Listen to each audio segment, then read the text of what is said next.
ರಾಜ್ಯದಲ್ಲಿರುವ ಅಲೆಮಾರಿ ಸಮುದಾಯದವರು ಒಳ ಮೀಸಲಾತಿ ವಿಚಾರವಾಗಿ ಇಂದು ಫ್ರೀಡಂ ಪಾರ್ಕ್ನಲ್ಲಿ ಪ್ರತಿಭಟನೆ ಮಾಡ್ತಾ ಇದ್ದಾರೆ. ಏನು ಅವರಿಗೆ ಇರ್ತಕ್ಕಂಥ ಈ ಹಿಂದೆ 1% ಮೀಸಲಾತಿಯನ್ನು ಸರ್ಕಾರ ಕಡಿತಗೊಳಿಸಿದೆ. ಏನು 6-5-5 ಮಾದರಿಯಲ್ಲಿ ನಾಗಮೋಹನ್ ದಾಸ್ ಕಮಿಟಿಯಲ್ಲಿ ಅವರನ್ನು ಬೇರೆ ಬೇರೆ ಪಂಗಡಗಳಿಗೆ ಒಂದು ಮರ್ಜ್ ಮಾಡಿರೋದ್ರಿಂದ ಇವತ್ತು ಅವರು ಪ್ರತಿಭಟನೆ ಮಾಡ್ತಾ ಇದ್ದಾರೆ. ಬಳ್ಳಾರಿಯಿಂದ ಬಂದಿರತಕ್ಕಂಥ ಸಮುದಾಯದವರ ಮುಖಂಡರು ಮಾತಾಡ್ತಾರೆ. ಹೇಳಿ ಸರ್, ನಿಮ್ಮ ಹೆಸರು? ನನ್ನ ಹೆಸರು ಗಂಗಾಧರ್ ಅಂತೇಳಿ, ಬುಡ್ಗ ಜಂಗಮ್ ಕ್ಷೇಮಾಭಿವೃದ್ಧಿ ಸಂಘದ ಜಿಲ್ಲಾ ಅಧ್ಯಕ್ಷರು ನಾನು. ಇವತ್ತು 49 ಸಮುದಾಯಗಳು ನಮ್ಮ ಅಲೆಮಾರಿಗಳು ಏನಿದಾವೋ ನಾವು ಭಾಳಷ್ಟು ಕಾಂಗ್ರೆಸ್ ಸರ್ಕಾರ ಸಿದ್ದರಾಮಯ್ಯನ ನಂಬ್ಕೊಂಡಿದ್ದೀವಿ. ಯಾಕಂತಂದರೆ ಅವರು ಬಡವರ ಪರವಾಗಿ, ಹಿಂದುಳಿದ ಪರವಾಗಿ, ಬಾಬಾ ಸಾಹೇಬ್ ಅಂಬೇಡ್ಕರ್ ಪರವಾಗಿ, ನಾಯಕ್ ಪರವಾಗಿ ನಾನು ಇರ್ತೀನಂತ ಅವರೆಲ್ಲ ನಮಗೆಲ್ಲ ಮಾತು ಕೊಟ್ಟಿದ್ದರು. ಅದೇ ಪ್ರಕಾರದ ನಾಗಮೋಹನ್ ದಾಸ್ ವರದಿ ಏನಿದೆಯೋ ಆ ವರದಿ ಪ್ರಕಾರ ನಮಗೆ 1% ಮೀಸಲಾತಿ ಅಲೆಮಾರಿಗಳಿಗೆ ನೀಡ್ತಾರಂತೇಳಿ ನಾವೆಲ್ಲ ಭಾಳಷ್ಟು ನಂಬಿಕೆ ಇಟ್ಕೊಂಡಿದ್ವಿ. ನಮ್ಮ ದುರದೃಷ್ಟ ಕಾರಣದಿಂದ ಅವ್ರು ಏನು ಮಾಡಿದ್ದಾರೆ ಅಂದರೆ ಆ 1% ಎಡಗೈ ಬಲಗೈ 5% ಎಡಗೈ 6%, ಅಲೆಮಾರಿಗಳಿಗೆ ಅಂತೇಳಿ 1%, ಮತ್ತು ಬೋಯಿ ಲಂಬಾಣಿದವ್ರಿಗೆ ಅವರಿಗೆ 4% ಅಂತ ಹೇಳಿದರು.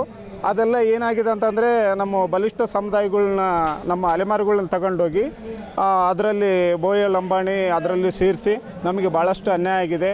ನಾವು ಭಿಕ್ಷಾಟನ ಬೇಡ್ಕೊಂತಾನೆ ಇದುವರೆಗನಾಗಲಿ. ಇನ್ನು ಸಣ್ಣ ಸಮುದಾಯದವರು ನಾವೇನು ಬಾಬಾ ಸಾಹೇಬ್ ಅಂಬೇಡ್ಕರನ್ನು ಇಷ್ಟು ದಿನ ನಾವು ನಮ್ಮ ಹಕ್ಕನ್ನು ನಮಗೆ ಕೊಡಬೇಕಂತೇಳಿ ನಾವೆಲ್ಲ ಸರ್ಕಾರಕ್ಕೆ ಒತ್ತಾಯ ಮಾಡ್ತಾಯಿದ್ವಿ.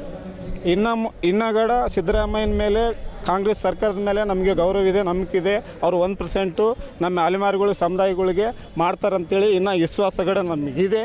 ಅವ್ರು ಮಾಡ್ತಾರಂತೇಳಿ ಮಾಡಲೇಬೇಕು. ಇಲ್ಲ ಅಂತಂದರೆ ನಾವು ಈ ಕರ್ನಾಟಕ ರಾಜ್ಯದಲ್ಲಿ ಉಗ್ರ ಹೋರಾಟವನ್ನು ಮಾಡ್ತೀವಿ. ಮುಂದಿನ ದಿನಗಳಲ್ಲಿ 1% ಮೀಸಲಾತಿ ಈಗ ಆಲ್ರೆಡಿ ಬೇರೆ ಕಡೆ ಮರ್ಜ್ ಮಾಡಿಬಿಟ್ಟಾರೆ ನಿಮ್ಮ ಸಮುದಾಯನ ಎಲ್ಲ ಕಡೆ. ಈಗ ಅಲ್ಲೇ 50 ಜಾತಿಯಲ್ಲಿ ಸರ್ಕಾರದ ಯಾವುದೋ ಉದ್ಯೋಗ ಆಯಿತು ಅಥವಾ ಬೇರೆ ಬೇರೆ ವಿಚಾರದಲ್ಲಿ ನಿಮಗೆ ಪೋಸ್ಟ್ಗಳು ಸಿಗೋದು ಹಿನ್ನಡೆ ಆಗುತ್ತೆ. ಹಾಗಾಗಿ ನಿಮ್ಮ ಮಕ್ಕಳಿಗಾಯಿತು, ನಿಮ್ಗೆ ಅನ್ಯಾಯ ಆಗೇ ಆಗುತ್ತೆ. ಈ ವಿಚಾರವಾಗಿ ಸರ್ಕಾರಕ್ಕೆ ಏನು ಹೇಳ್ತೀರಿ ಫೈನಲ್? ನಾವು ನಮ್ಮ ಎಲ್ಲ ಅಲೆಮಾರಿಗಳನ್ನೆಲ್ಲ ಸುಮಾರು ಒಂದು IAS ಆಫೀಸರ್ ಇಲ್ಲ, ಒಂದು ಯಾವುದೇ ದೊಡ್ಡ ಪೋಸ್ಟ್ನಲ್ಲಿ ಯಾವುದೋ ಅಧಿಕಾರಿ ಒಬ್ಬರುಗಡಿಲ್ಲ.